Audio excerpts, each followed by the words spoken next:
Programa Observadores. Patrocínio. Sinobras, a força de cada um constrói o desenvolvimento de todos. Bom dia, estamos começando agora mais um programa Observadores, aqui na telinha da TV Correio, SBT, e sempre trazendo assuntos inéditos, assuntos que a gente sabe que vão acrescentar a você de casa o nosso bate-papo sobre interesses de Marabá e região. Hoje a gente está recebendo aqui o Rafael Laredo, ele que é auditor do Tribunal de Contas do Estado do Pará. Hoje a gente vai entender um pouquinho o que é o trabalho do Tribunal de Contas e também ele pertence ao Conselho Regional de Contabilidade, então também é o vice-presidente atual dessa entidade representativa de classe e, portanto, muito conhecido aqui no meio também dos contabilistas de Marabá. A gente vai falar também sobre isso, também sobre o trabalho do Conselho, sobre o trabalho dos profissionais de contabilidade aqui da região, com o Rafael, que embora tenha essa cara de 19 anos, é professor, inclusive, universitário, já concluiu aquele doutorado também, né? Concluiu o doutorado. Doutor, mestre e uma das figuras, uma das grandes reservas intelectuais do meio do serviço público no estado do Pará. Posso dizer isso porque conheço o trabalho dele e hoje em dia, já há algum tempo, morando aqui em Marabá. Quantos anos já de Marabá, Rafael? 4 anos. 4 anos. Isso. Bom dia, bem-vindo. Bom dia a todos. É um prazer, meu amigo. Estamos aqui de volta, né? Depois desse longo período aí de pandemia. Eu lembro logo que eu cheguei por aqui, a gente veio aqui contigo, Foi, exato. né? Já é a segunda vinda tua aqui. Segunda vinda. E obrigado pelos elogios que você fez aí. Lembrou do doutorado, que realmente foi um sacrifício. Todo mundo que é do meio acadêmico sabe que realmente é muito difícil a questão da vivência dos estudos, né? E é tudo para melhor servir a sociedade, né? Nós que somos servidores públicos. Certo. Rafael, tem um motivo especial de te trazer agora, nesse momento, que é o fato, eu queria reverberar alguma coisa sobre resultado de eleições, né? E penso que trazer agora político mesmo aqui não é um bom momento para isso, porque as coisas ainda estão muito acirradas, né? Então eu trouxe alguém da área técnica, que é você, porque a gente teve uma situação aqui no Pará específica, que foi uma reeleição de governador do estado, né? O Tribunal de Contas cuida justamente isso, das contas públicas do estado do Pará, e eu sei que a mudança de governo ou a reeleição de governo tem um impacto no trabalho de vocês e vocês têm a ver com esse processo, né? Então eu queria explicar para o pessoal de casa como funciona esse processo, né? As pessoas estão ouvindo muito aí sobre transição, né? Porque no caso do governo federal nós teremos um outro governante, né? Então existe equipe de transição, né? Existe uma lei específica para isso, com criação de comissão. Essa comissão ela é nomeada, né? por decreto daquele governante da vez. Então uma série de coisas que nós não passaremos por isso aqui no estado do Pará, porque o governante foi reeleito. Porém essa reeleição dele, ela não significa uma continuidade do mesmo governo, né? Ou seja, nós vamos encerrar um exercício agora em dezembro para iniciar um outro exercício no que diz respeito a fiscal, a planos de governo, a incrementação e principalmente a prestação de contas, que é o que passa pelo Tribunal de Contas. Não sei se eu falei alguma besteira. Não, é isso mesmo, é isso mesmo. O Tribunal de Contas, ele vem além dessas expectativas de contas somente. Hoje em dia, nosso papel é de acompanhar realmente o gestor, desde da execução, desde ali do planejamento, os planos de governo, até a execução e prestação de contas, né? Alguns especialistas falam que os tribunais já deviam ser chamados hoje de tribunal de governança, porque ele vem acompanhando a gestão. Então, a gente acompanha desde o momento dos planos, né, dos planos do PPA, da LOA, da Lei Orçamentária, do planejamento, até efetivamente as contas públicas finais. Só para a gente sempre explicar para a turma de casa, que muita gente não tem costume com essas nomenclaturas que você acabou de falar, né? Plano plurianual, PPA, que é o Plano Plurianual, ele vai reger, né, os gastos do governo por um período, são 2 anos, se não me engano, o PPA. 4 né? anos. 4 anos. Isso. E a LOA é a Lei Orçamentária Anual, né, que todos os anos o governante, no caso, como a gente está falando aqui de governo do Estado, né? Isso. O governo do Estado manda esse projeto para a Assembleia Legislativa, que vai aprovar, vai emendar, vai verificar se aquele projeto realmente é exequível e uma vez aprovando, aquela passa a ser o orçamento do governo para aquele ano, que é uma lei, né? Ou seja, ele tem força de lei para ser cumprido. É isso mesmo. Então, o governo se planeja por 4 anos e vai executando orçamentariamente, financeiramente durante os 4 anos aí. E, como você falou, né? Você falou exatamente o que é. Cada governo, ele se finda em 4 anos. Mesmo sendo reeleito, o governante ele vai fazer uma outra gestão, um outro governo. Então, ao final desses 4 anos, que é agora 2022, do governo do Estado, do governo federal também, eles têm que algumas regras, né? Cumprir algumas regras, independente se eles vão continuar ou não, essas regras têm que ser cumpridas. Se caso ocorra mudança de gestor, como ocorreu, por exemplo, agora no governo federal, aí sim tem que fazer uma equipe de transição. Que e aí, envolve também essa parte de orçamentária também. Envolve. O novo gestor tem que saber o que está acontecendo, o perfil, tudo mais. Cada gestor tem o seu perfil, né, de governar. E aqueles que continuam, no caso do governador, cabe a ele não formar uma comissão, mas se executar algumas regras. Essas regras são as regras fiscais. Uma delas, por exemplo, é a questão de pessoal. Tem que respeitar os limites de gasto com o pessoal, principalmente em ano de eleição, que, né, muita gente fica preocupada com os gastos de pessoal da máquina pública e tal. Então, ele tem que cumprir essas regras, tem que cumprir as regras do endividamento, não pode endividar o Estado no último ano do seu exercício. Sim. E aquilo que ele deixar de dívida, ele tem que deixar também um valor em caixa, para que o próximo gestor, ou ele mesmo no caso, venha pagar essa dívida, no caso, né? Então, a gente chama... É a famosa solução de continuidade, né? Isso. Ou seja, não pode acontecer do governante que está recebendo aquele Estado, ou a Prefeitura, ou o governo federal, ele não ter, por exemplo, como pagar o salário dos servidores em janeiro do ano que vem. Isso. E que essa situação ocorria bastante em alguns anos atrás, e a Lei de Responsabilidade Fiscal trouxe essa obediência, né, essas regras fiscais aí, para que todos os governantes consigam caminhar dessa forma. Isso é bom para a sociedade, né? Independente de quem está gerindo ou não, o perfil de cada gestor, as contas públicas têm que estar todas regulares ali, para que o que entrar, a sua forma de governar, vai conseguir fazer da melhor forma. Certo. Por que te trazer aqui nesse momento, Rafael? Porque, assim, nesse momento, quando a gente sai de eleição, parece assim que as pessoas tratam as coisas de uma forma tão rasa que parece que não existe uma estrutura para vigiar o governante, né? Isso. Então as pessoas dizem, ganhou fulano, eu não queria que ele ganhasse, e não sei o quê, vai roubar, vai isso, vai aquilo, como se não existisse uma estrutura para proteger, né, a coisa pública, né? Então você tem Ministério Público, você tem, né, a própria figura do legislador, que ele também é responsável por isso, né? Então, no caso do município, o vereador, ele é um fiscal, né? No caso do Estado, o deputado estadual eleito pelo nosso voto, ele é um fiscal, né? Então, não existe isso de achar que o governante da vez vai fazer tudo da sua cabeça, do seu jeito, de livre-arbítrio, sendo que ele tem uma legislação para cumprir, ele tem uma legislação a qual prestar contas e ele tem órgãos aos quais prestar contas. Um desses órgãos é o Tribunal de Contas, né? Então, eu queria que você explicasse um pouquinho para a turma de casa o que realmente são as atribuições do Tribunal de Contas do Estado, né? Que tipo de profissionais tem lá dentro. Já sabemos você que é um profissional da área de administração, mas eu sei que tem N profissionais lá dentro. Isso mesmo. A Constituição, ela garante alguns órgãos de controle das contas públicas, de controle do Estado, que um deles é o Ministério Público, e outros são os tribunais de contas, né? Cada Estado tem o seu Tribunal de Contas. Aqui no Estado a gente ainda tem até mais de um, porque a gente tem o do Estado e tem o dos municípios, né? Que ajuda nessa cooperação aí de fiscalizar os municípios.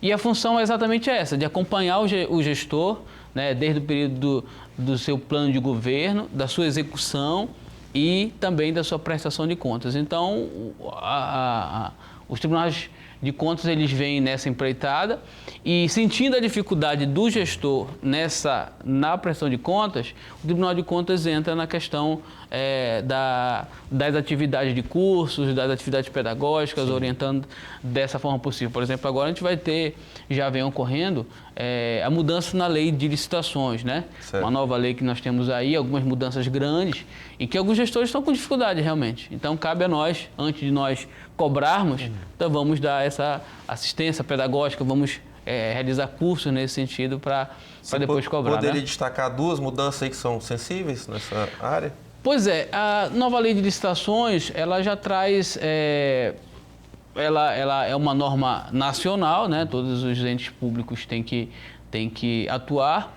só que ela traz algumas questões que precisam ser normatizadas, regulamentadas certo. a nível de município, a nível de estado, ou seja, cada prefeito tem que regulamentar algumas situações ali. Por exemplo, algumas comissões de licitações, a lei coloca que tem que ser preferencialmente servidores efetivos, né? Aqueles concursados e tudo mais. E a gente sabe que isso foge um pouco da realidade de alguns municípios. Muitos municípios não realizam concurso há muito tempo. Então, eles não têm esses servidores lá. Então, eles vão ter que se adaptar a essa realidade. Já dá para fazer isso? De imediato, não, porque sabe que concurso público não é de uma hora para outra que se faz, né?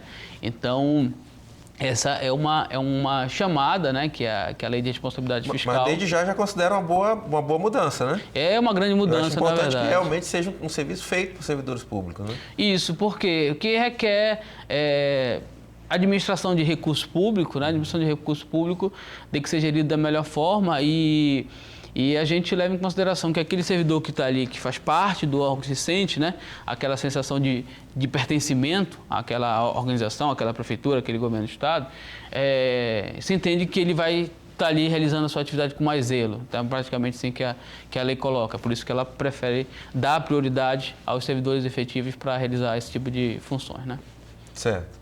Então, só para fechar a ideia, que eu quero fechar essa parte de Estado ainda nesse bloco, né?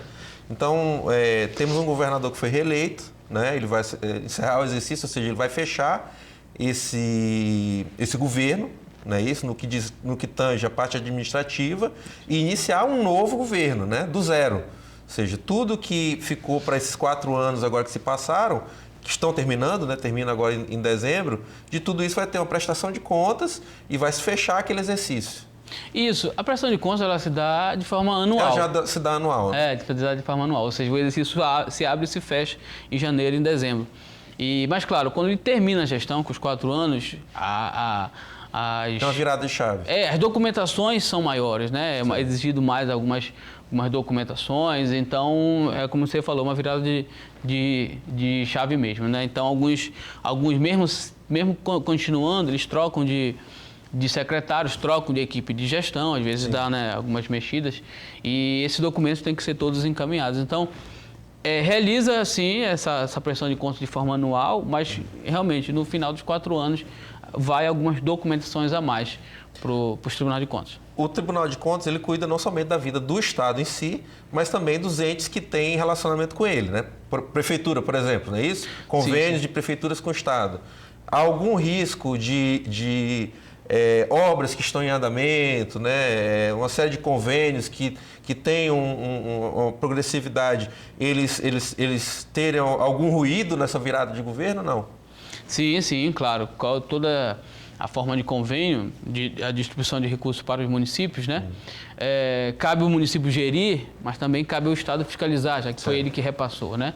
Então, se ocorrer alguma denúncia, alguma situação de obras dessas, claro que cabe ao Estado acompanhar. Se ele for provocado nesse sentido. Isso. E se ele falhar nessa fiscalização, se ele não exercer essa fiscalização da forma que ele tem que fazer, ele pode ser penalizado com essa questão também.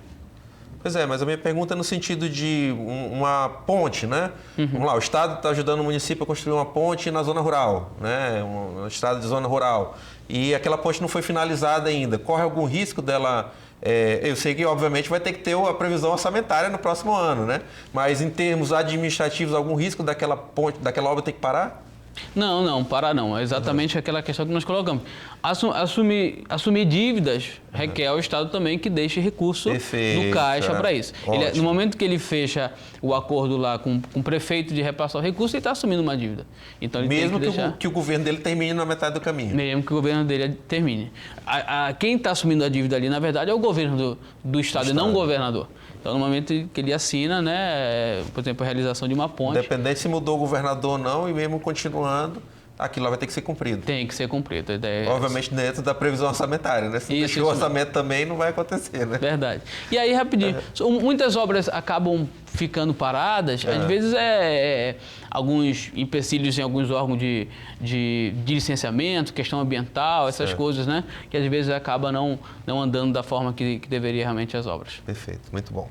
Pessoal, a gente está recebendo aqui o Rafael Laredo, ele que é administrador e é auditor do Tribunal de Contas do Estado do Pará, está aqui no bate-papo conosco, a gente ainda vai conversar na frente bastante sobre também a área de administração, ele que é vice-presidente do Conselho Regional de Contabilidade, falando em administração, Conselho Regional de Contabilidade, dos dois, inclusive, né?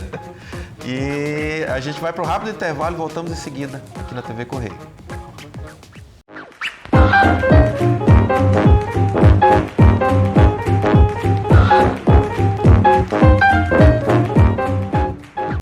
De volta com o programa Observadores dessa manhã de domingo, hoje recebendo aqui o Rafael Laredo, ele que é doutor em administração pela UNAMA. Deixa eu ler aqui, dá 2 páginas, eu vou ler aqui só um pedaço, tá? O currículo dele. Doutor em administração pela UNAMA, graduação em ciências contábeis e mestrado em administração também. Atualmente é auditor de controle externo do Tribunal de Contas do Estado, órgão pelo qual ele já mora aqui em Marabá, já reside em Marabá há 4 anos, emprestando um pouco do seu talento e conhecimento aqui ao interior do Pará. Ele é professor universitário e pesquisador da temática de avaliação de governos e meio das contas públicas. Inclusive, eu estava vendo aqui, Rafael, tu tens um trabalho do meio acadêmico que é gestão e eficiência em gastos de educação. Isso. Né? Eu queria até que você falasse um pouquinho disso, né? Você acha que a gente tem avançado aí no que diz na coisa pública como um todo e como é que você tem visto aí a questão dos gastos com a educação? Pois é, rapaz, foi a minha dissertação do mestrado ainda, sim, essa questão, que nós avaliamos o gasto feito pelos governos de todos os estados do Brasil na educação. Fizemos aí um link com o IDEB, que é o que avalia a educação, né? Os alunos fazem a prova todo final de ano. E nós chegamos à conclusão de que realmente falta mais eficiência nesse gasto. A gente percebe o poder público gastando muito, né? Gasta-se bastante com a educação, só que o resultado não acompanha esse gasto. Então a gente percebeu o quê? Que não é falta de recurso. Sim. É o zelo pelo gasto, é fazer o gasto da forma que tem que ser feita para ter o retorno dessa mais uma vez, o publicação. porquê desse tipo de pergunta, né? Justamente porque a gente está vindo de um momento eleitoral em que é comum os governantes, os candidatos, né? Seja ele a legislativo, a executivo, mas principalmente executivo, soltarem muito aquele termo, né? Vamos trabalhar por mais educação, por mais qualidade na educação e tal. Isso fica ali vago na cabeça do eleitor. Mas como ser mais eficiente? Você acha que efetivamente os meios para isso estão à disposição dos governantes e às vezes falta realmente a vontade política? Porque a gente sabe que existem os profissionais, as pessoas para assessorarem efetivamente os governantes da vez. Isso mesmo, cara. Porque muita gente acha, alguns pesquisadores entendem que falta investimentos para a educação, né? E a conclusão desse trabalho foi que não é exatamente os investimentos. Políticas públicas, né, que tornem esse investimento que já chega para a educação de forma mais eficiente, né? E aí vai de vários tipos de políticas públicas, ouvir os professores, verificar exatamente o que precisa, alguns programas que faz o aluno ir de manhã e à tarde também, programas com esporte, tecnologia dentro da escola, é dessa forma. Então vamos lá, entendeu? Você falou ouvir os professores também. Então entendo que na tua visão não se resolve isso de forma vertical. Não é apenas vindo de cima para baixo pelo que quer o governante, e sim passa por também um ajuste fino junto a quem está na ponta, que é o educador. Isso a gente chama da parte operacional, né? Aquele que está lá na ponta. É isso mesmo. Ouvir o próprio educador, ouvir o aluno para ver exatamente como é que ele quer que seja feito. Temos dentro das escolas algumas comissões ali que são formadas por pais de aluno, diretores. Então, esses atores também são bastante importantes para esse cenário. Então, é um conjunto de atividade. A educação ela é muito complexa, né? Você às vezes mexe no indicador, que aí melhora 2, 3 índices. Então, é um conjunto de atividades que tem que ser feito, que não é somente o recurso em si, porque o recurso efetivamente muito bom ouvir já isso, chega. Né? Porque a gente ouve muito também por aí as pessoas tentarem diminuir o debate, colocando a culpa só na falta de recursos, né? Então, muito importante ouvir isso sobre esse resultado do teu trabalho. O Tribunal de Contas, Rafael, do qual você é servidor, ele já tem 75 anos, né? Ou seja, é uma era, né? Não dá para a gente dizer que foi antes de ontem, né? Já tem muito chão e entendo que ao longo dessas 7 décadas, já indo para 8 décadas de Tribunal de Contas, a gente tenha evoluído no trabalho tão importante que esse órgão presta. Você, como servidor, hoje vê essa evolução, vê a entidade como ela continua evoluindo? Sim, e um dos pilares dessa evolução é exatamente estar próximo da sociedade, do contribuinte que financia os recursos públicos que a gente fiscaliza, né? Então, estar mais próximo deles, fazer unidades regionais como essa que nós temos aqui em Marabá, nós temos em Santarém, sair um pouco de Belém, né? Vir mais para próximo do contribuinte do paraense que está pelo interior, isso é muito importante. Então, o tribunal ele vem nessa caminhada de se aproximar mais da sociedade, desse contribuinte, de fazer também com que ele cumpra o seu papel de fiscal, né? O tribunal é um tipo de fiscalização que, pela literatura, a gente chama de controle externo, e a própria sociedade tem o seu papel como controle social, que a gente chama, né? Então, o tribunal ele vem ajudando nesse sentido de fomentar na sociedade esse controle social. Por exemplo, você citou aqui para mim novos sistemas de informática, né, que já fazem parte desse trabalho. Fazem parte, né? Os tribunais eles vêm trabalhando muito com essa questão da tecnologia, facilitando para o contribuinte para que ele consiga também nos informar situações. Recebemos várias denúncias de irregularidades por meio da sociedade, que chega por meio desses sistemas informatizados. Muitas vezes até pelo celular o contribuinte consegue tirar uma foto e encaminhar ao cidadão. E também alguns robôs, né? Os tribunais vêm trabalhando em cima de robô, alguns com computadores super avançados aí, que conseguem mapear tudo que está sendo publicado pelos governos, né? Licitações, agora tudo tem que ir para o portal de licitação, então ali já verifica se aquela empresa, se o sócio daquela empresa tem parentesco com o gestor. Sim. Tudo isso já está sendo cruzado. Quando você fala robô, para a turma de casa entender, é a inteligência artificial, né? Ou seja, são algoritmos que já existem, né, que automatizam esse trabalho e, como você está falando aí, cruzam informações, né, que são muito importantes.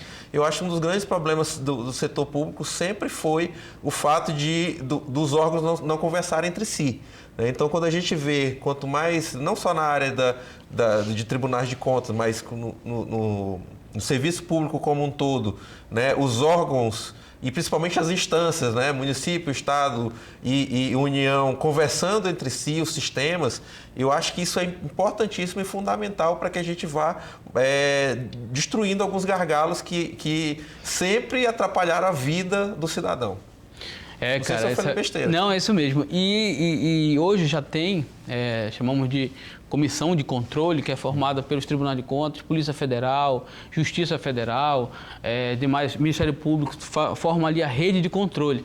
Sim. Então, trocam-se muitas informações, né? A gente brinca que os tribunais acabam não aparecendo muito na mídia, aparecem mais os outros órgãos de controle, porque a gente fica muito ali nos bastidores. A gente, por exemplo, chega uma denúncia para a gente, realmente verifica que a denúncia é procedente, no meio daquela denúncia tem um crime, então aquele crime a gente já encaminha para a Polícia Civil ou para a Polícia Federal, e é ali que estoura, né, a situação na mídia e tudo mais, ou seja, começou tudo lá por trás, que é o Ministério Público, o Tribunal de Contas e por causa dessa questão da rede de controle, né, como você falou. Então a gente fica trocando muitas informações e cada um vai fazendo o seu papel em benefício da sociedade, né, para todo mundo ganhar.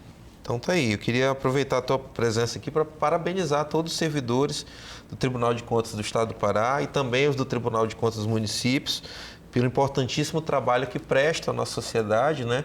Tanto na vigília do recurso público, no trabalho dioturno de levantamento de dados, de confrontamento de dados, como você está colocando aí agora, através da inteligência artificial, né? Hoje em dia, os sistemas de informática avançados e o trabalho intelectual de vocês, obviamente, preparando relatórios e que são depois avaliados, são até votados depois, como é o caso, por exemplo, das aprovações de contas ou não, Isso, dos exercícios de governo. Vamos mudar um pouquinho a chave, Rafael, para falar de um assunto que eu sei que você adora, é a tua paixão, que é a tua militância junto aos conselhos de administração, que você acabou de me contar, eu nem tinha me tocado disso, você também faz parte do conselho de administração, né? Pelo doutorado, em virtude de ser em administração, a gente pode também atuar como administrador. Mas, principalmente, você faz parte diretamente do Conselho de Contabilidade do Estado do Pará, no qual você é o vice-presidente da atual gestão, né? Eleita agora em 2022. São 2 anos lá, 2 anos. Biênio, né? Então, 2022, 2023. Qual a importância do Conselho de Contabilidade para o profissional da área? Vamos primeiro tentar deixar isso claro para a turma de casa, quem não faz parte do Conselho, né? O Conselho Regional de Contabilidade, ele funciona como órgão regulador, fiscalizador, né, das atividades de contabilidade. E a atividade de contabilidade é uma atividade extremamente importante para a economia do país. A gente até brinca que nós somos os médicos das empresas, das organizações, né? Porque a gente ajuda com que essa organização consiga permanecer viva, vamos dizer assim, gerando emprego, gerando renda, gerando tributos para o poder público, né? Quem paga os tributos são os contribuintes das empresas privadas. Então, os órgãos de controle, os órgãos de regulação e fiscalização da classe contábil, o Conselho Regional de Contabilidade. E aqui no estado a gente tem em torno de 12 mil profissionais registrados. E a gente vem atuando no sentido de melhorar a vida desse profissional e ao mesmo tempo combater... Quantos? 12 mil. 12 mil profissionais. Melhorar a vida profissional desse contador e ao mesmo tempo combater aqueles que atuam de forma ilegal na profissão, porque tem muita gente que se diz contador, que acaba enganando os clientes, acaba exercendo ali algumas atividades criminosas, né, como captação de recursos, finge que vai pagar o tributo do cliente, o cliente paga para ele e não paga o que tem que ser pago. Então, tem vários tipos de atividades. Mas quando você fala desse... que é um bandido, né? É um bandido, sim. Quem se encaixa dentro do que você acabou de falar é um bandido, né? Mas são pessoas que já pertenceram à classe e hoje trabalham de forma clandestina, fora do radar, ou são pessoas que se passam por contabilistas, nunca tiveram um estudo que as habilitasse para isso? Tem os dois. Existem os dois. Tem aqueles que já fizeram parte da classe contábil, depois ficam na clandestinidade. Tem aquele que estudou um pouco, sabe mexer, já teve uma experiência com contabilidade. Seja porque talvez já trabalhou num escritório de contabilidade? Já trabalhou, já sabe apurar uns tributos ali, né? Já se passa como contador e aí o contribuinte, o empresário, acaba caindo nessa situação e chega para a gente essas informações. Eu fiz questão da gente frisar isso aí, até porque a gente sabe que as principais organizações criminosas do país também têm seus investimentos e suas contabilidades fortíssimas. Exatamente, até por lavagem de dinheiro. Né? A gente sabe que, eu não vou citar aqui o nome dessa... Uma conhecida, até para não fazer propaganda, né, de uma conhecida organização criminosa que age dentro dos presídios no país, nós sabemos que ela age como uma empresa, né? Que ela tem seus próprios negócios, investe em empresas aí na vida civil, né? Até fala-se em postos de combustível e uma série de áreas. Isso. E eu não falo isso para ofender ninguém da área de postos de combustível, nós sempre conhecemos, né? A enorme maioria dos donos de postos de combustível são pessoas sérias e corretas. Mas, enfim, isso é uma coisa que a nossa sociedade está à mercê, né? De organizações criminosas investindo em empresas aparentemente legais, né, para exercer a lavagem de dinheiro, que é uma prática antiga e que continua ocorrendo, infelizmente. Ocorre muito mesmo. Então, para evitar essa situação, a gente, vem normatizando algumas situações, até a forma de publicação desse contador que quer publicar veicular sua marca, alguma coisa, né, o seu nome, ele precisa logo ali abaixo do seu nome, por exemplo, dizer o seu número de registro, que ele prova que ele é um cara registrado, que ele é fiscalizado, que ele é acompanhado. Então isso também ajuda muito, facilita para a sociedade escolher melhor o seu contador, né? E para esse contador devidamente habilitado, que atua da forma correta, o Conselho também oferece várias oportunidades, vários cursos, várias atividades, eventos. A gente acabou de realizar um evento aqui em Marabá também, agora no final de outubro. Muito bom para a classe toda, trouxemos vários... Segura um pouquinho sobre o evento de vocês, que a gente vai precisar fazer um intervalo. E eu quero falar bastante também sobre esse evento que foi realizado, que foi um grande evento, né, muito bacana, inclusive realização de homenagens, né? Isso. E foi muito proveitoso e muito especial. Quero que você fale um pouquinho sobre isso. Mas antes a gente vai para um rápido intervalo. Eu peço que você continue conosco aqui na TV Correio SBT.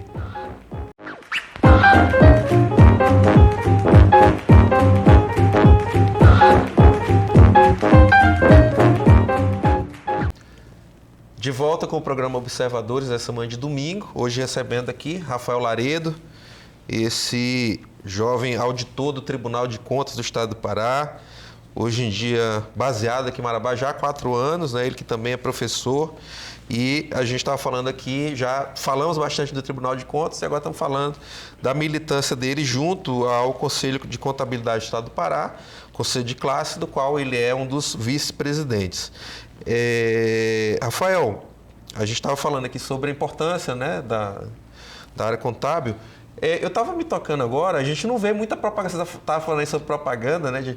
A gente não vê muita propaganda do contador por aí. Eu entendo que a profissão deve ter algum regramento ali quanto a isso, similar à dos advogados, né? Isso, a gente não vê advogado aí em outdoor dizendo assim, sou o melhor advogado do Brasil, me contrate, né? Eu sei que a gente tem um regramento quanto a isso, entendo que também na profissão de contador também existe. Também existe esse regramento, a gente trabalha muito com isso, essa questão eu sou o melhor do Brasil. Não existe propaganda ostensiva, né? E outra coisa, aí a gente regula, né, está regulamentado, de que o que você falar naquilo da sua divulgação tem que ser provado, né? Se você falar que você é o melhor do Brasil, como é que você vai provar, né, que você é o melhor do Brasil? Verdade. E a questão também do... Então é uma propaganda discreta, né? Discreta. Pode até se anunciar, mas nunca vai ser uma propaganda espalhafatosa que diga que ele é o melhor escritório da cidade. Verdade. E até porque também... Quando o contador faz um serviço legal, presta um trabalho legal, o próprio cliente vai divulgar para os seus outros colegas, né? Olha, meu contador faz isso, faz aquilo, poxa, o meu não faz, então bom, contrata isso aqui também. Então acaba ocorrendo isso também. Então, isso aí é similar a qualquer outra área, é óbvio que o bom profissional ele vai se destacar automaticamente e vai ter mais clientes.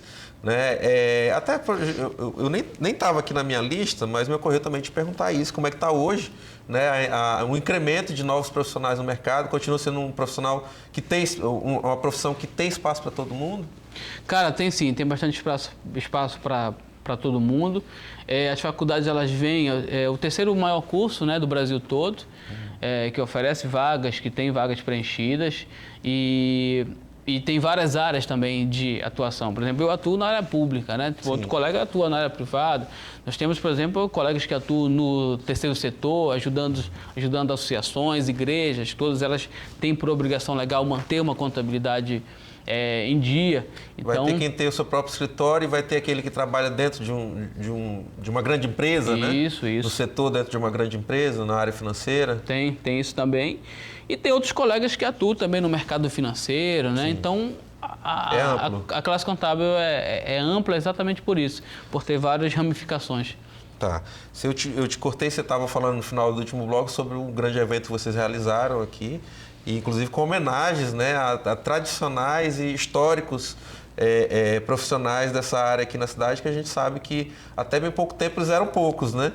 E a gente tem alguns aí que, né, já aí há 20, 30 anos vinham carregando nas costas aí, antes da gente ter esse boom de profissionais que tem hoje. Verdade. Olha, aqui na cidade tem os profissionais antigos aí que realmente carregaram a cidade, né? o empreendedorismo da cidade nas costas, porque eram poucos escritórios que tinham. E eles acabaram sendo homenageados no nosso último evento, os contadores de 20, 30, 40 anos, por essa questão, né, cara, de ter contribuído bastante para o desenvolvimento da região, que é uma região bastante, nessa questão econômica, muito vultosa, né?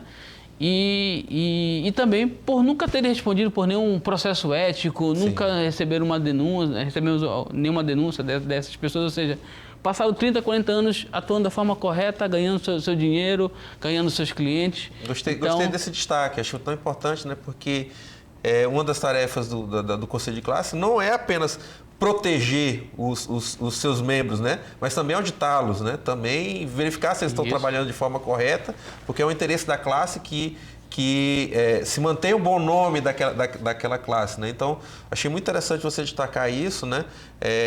De não ser apenas um reconhecimento por ser uma trajetória de trabalho, mas sim por uma trajetória de trabalho ética, ético, né? Isso, que é um interesse de todas as profissões que elas sejam reconhecidas como profissões éticas.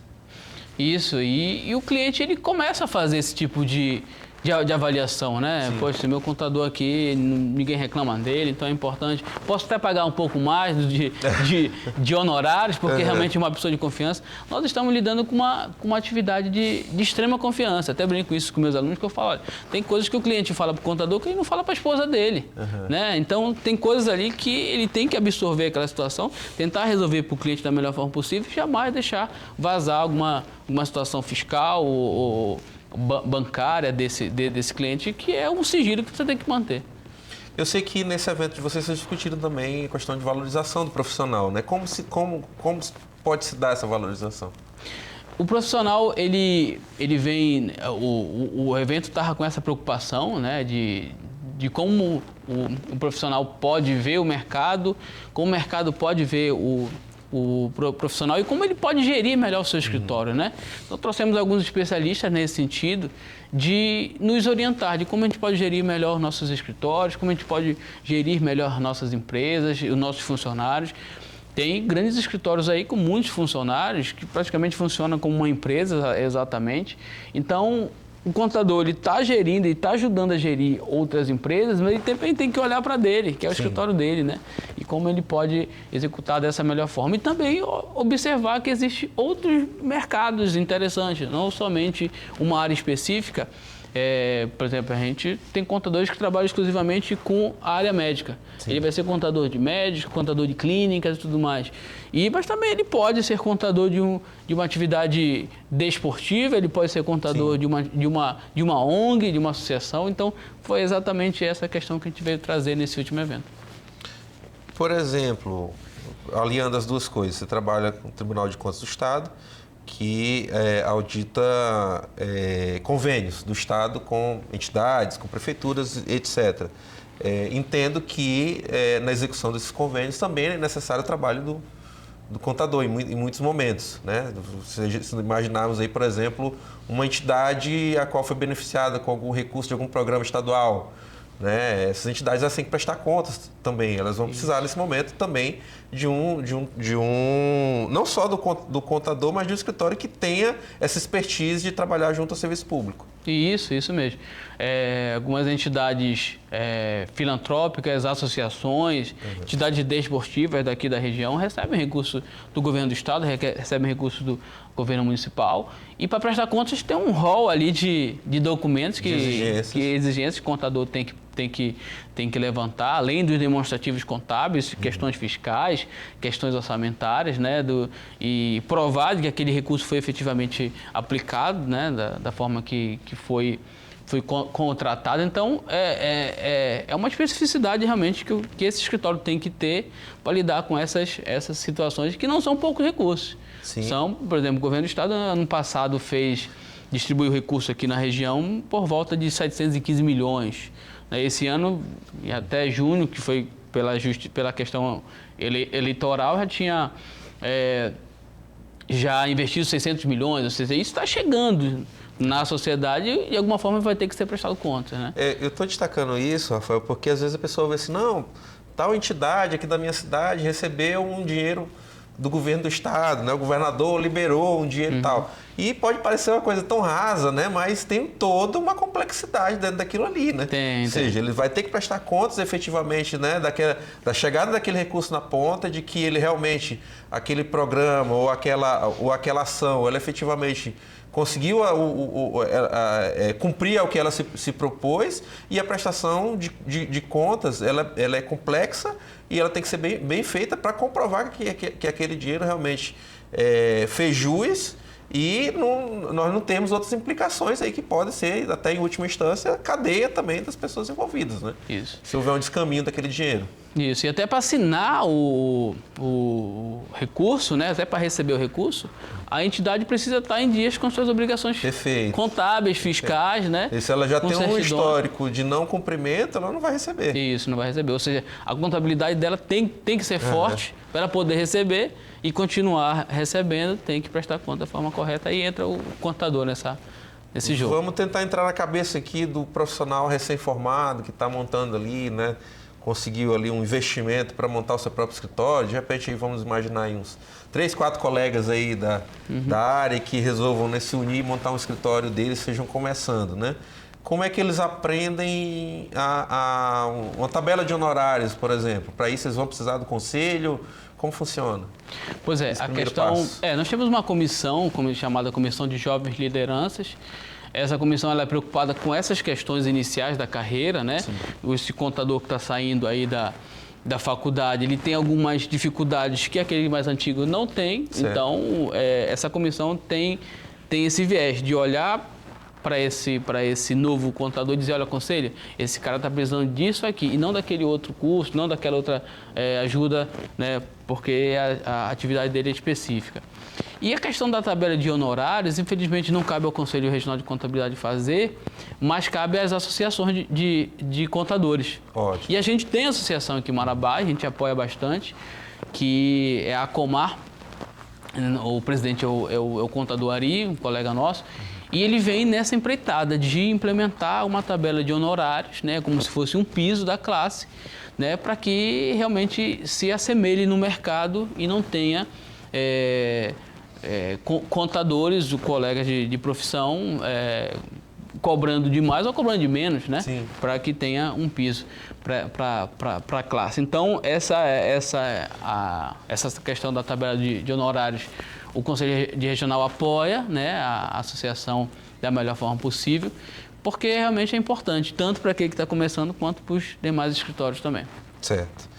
Pessoal, quem achou coincidência, né, quem ficou intrigado com o sobrenome do Rafael, não é coincidência, ele realmente é sobrinho do nosso querido Salomão Laredo, que é um patrimônio do estado do Pará, um dos nossos maiores escritores, renomado internacionalmente, um patrimônio intelectual da nossa cultura paraense. Então, quero te mandar um abraço, Salomão. Com certeza você vai estar assistindo aqui esse programa, eu vou te mandar o link e, através aqui da figura do Rafael, te agradecer por todo o carinho sempre conosco e te mandar um grande abraço. Você está me devendo, né, a entrevista aqui para Observadores, a gente tentou fazer online, na época do online, mas por problemas técnicos não deu certo, mas eu sei que você está com a agenda aqui para breve aqui na região, então vamos tentar te trazer aqui para falar conosco também sobre cultura, sobre literatura, com essa mente genial que você significa para a gente. Não é isso, Rafael? Verdade, significa muito para a cultura do Pará, a cultura de Cametá, todos nós aqui, né? Da região. Esse famoso cametaense. É verdade. Ele foi já consultado e escolhido, né? O homenageado da Feira do Livro do ano que vem em Belém. Então, realmente está em ponta. Vou tentar estar lá também para prestigiá-lo, né? Ele que tem esse cordão umbilical conosco, né? Nós todos que somos nascidos da beira do Rio Tocantins, ele também na medida que é cametaense, ou seja, o Baixo Tocantins, né? Abaixo da represa de Tucuruí. E o povo cametaense é um povo que a gente tem um extremo respeito e já produziu grandes valores da nossa terra. Rafael, eu quero também te parabenizar pelo teu trabalho. Você não apenas é um profissional, um servidor público exemplar, mas também é um batalhador do dia a dia pela correção, pelo preparo de outros profissionais, ou seja, um cidadão engajado, né, que trabalha todos os dias pela melhoria da nossa comunidade, pela melhoria do nosso meio.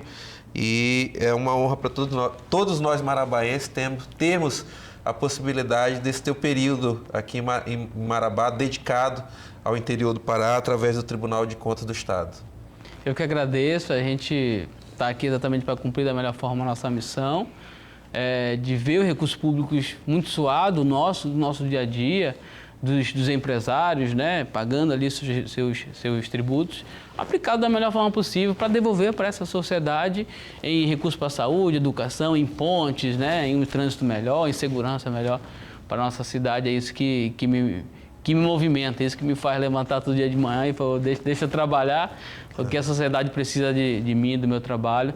E aí vem a questão também da minha qualificação, de eu buscar o mestrado, o doutorado, exatamente para servir melhor à sociedade. Meu amigo, em nome da conselheira Lourdes, nosso presidente, eu trago aqui para você o nosso livro dos 75 anos, né, que mostra toda a nossa trajetória, né, do próprio tribunal. E até esse ano nas comemorações, né, desses 75 anos. Então é assim que a gente vem.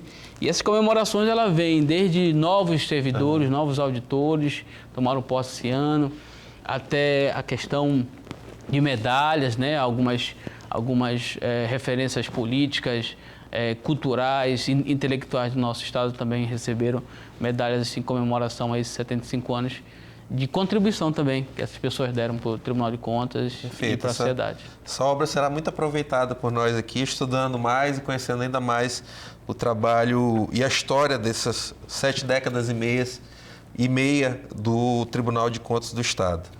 Rafael, muito obrigado, bom trabalho para você e, através de você, todos os servidores do Tribunal de Contas. Obrigado por estar conosco aqui essa manhã. A gente que agradece. É isso. Obrigado a você de casa que nos acompanhou, um ótimo domingo a todos. Domingo que vem, já tenho confirmação, a gente vai tratar aqui sobre saúde, tá? Vida saudável, saúde. E não percam, domingo que vem vai ser muito bacana, sei que vocês gostam quando a gente trata sobre saúde aqui no Observadores. Um ótimo domingo a todos, até semana que vem, aqui na telinha da TV Correio SBT.